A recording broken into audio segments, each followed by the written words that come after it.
Mga kalingap, sino kaya ito? Babaeng may bagong motor. Ito po ang ating panoorin dito sa reaction video na ito. Bago po ang lahat, isang mapagpalang araw mga kalingap sa ating lahat. Sana po nasa mabuting kalagayan tayo ngayon. Huwag po natin kalimutan na suportahan ang ama ng kalingap na si Kuya Val Santos Matubang at Kalingap Rab para mas lalong dumami pa ang kanilang matulungan na mga mahihirap. At kung bago ka pa lang sa channel na ito, huwag kalimutan mag-subscribe, comment and share sa vlog na ito. Pakiusap patapusin muna ang videong ito para malaman ang nilalaman nito bago po tayo magkomento mga kalingap.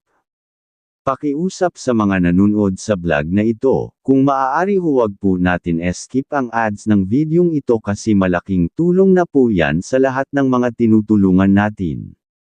Lalo na po sa mga na-scout na kailangan pabuhayan, at walang mga sponsor, marami na po tayong napabahayan na mga walang sponsor po kasi nang dahil sa revenue po natin nakakatulong po tayo, kaya nga po malaking tulong po talaga ang hindi pag-skip ng ads. Nagpapasalamat rin kami sa patuloy ninyong pagsuporta sa amin lalo na po sa ngayon. Narito ang maikling video, panoorin po natin kung totoo nga ba ito. Ikaw ano, Bea? Kumusta? Kumusta mo? Uy, Eh, sila kasi malungkot. Kasi sinabi namin na hindi na sila tutulungan. Ay, paano man di talaga sila masalita kasi di niya natutulungan. Alam mo Huling bakit? vlog ngayon. Huling vlog na yun dahil sa inyong tatlo. Oo, dahil sa inyong tatlo. Kayo yung papalit na beneficiary. Aba, dapat lang. Ay, okay. Matapang mo. Kasi hindi pa ako tapos maglabas sa ilog. Nandito na ako. Alis na lang nilabas. Nagmumusot pa lang natin. Nagmumusot pa lang. Inanod na yung labahan ko sa ilog. Pinabayaan ko na doon. Akala ko bubon yung pinaglalabahan mo. Ilog pala yun? Ilog yun. Ilog. Kaso, pinatawag niyo ako. Kaya iniwan ko na yung labahan ko doon. Inanod na. Bea, kumusta ulit? Kumusta? Kumusta sa school? Ano yung mga pinagbago nyo kasi siyempre, dati baga, malayo yung school mo. Ano yung nararamdaman mo ngayon kasi ang lapit-lapit na ng school nyo, di ba? Mas mabilis bang makarating kayo? Ha? Oh, tapos, di ba dati nagising kayo mas maaga doon ngayon? Anong oras na kayo nagising para pumasok? Hapon na. Ha? Di ba dati nagising kayo 5 a.m.? Tama ba, nanay? Oh, ngayon, anong oras na kayo nagising, Bea? Mga sa tingin mo nga, alas 6, ganun? Oh, ikaw naman, Melissa, kumusta? Magkaklase ba kayong dalawa? Magkahiwalay. Bro, Melissa? sabi ko, bro, natatakot ka. Alis mo na ito. Basta nakakatakot. Basta nakakatakot.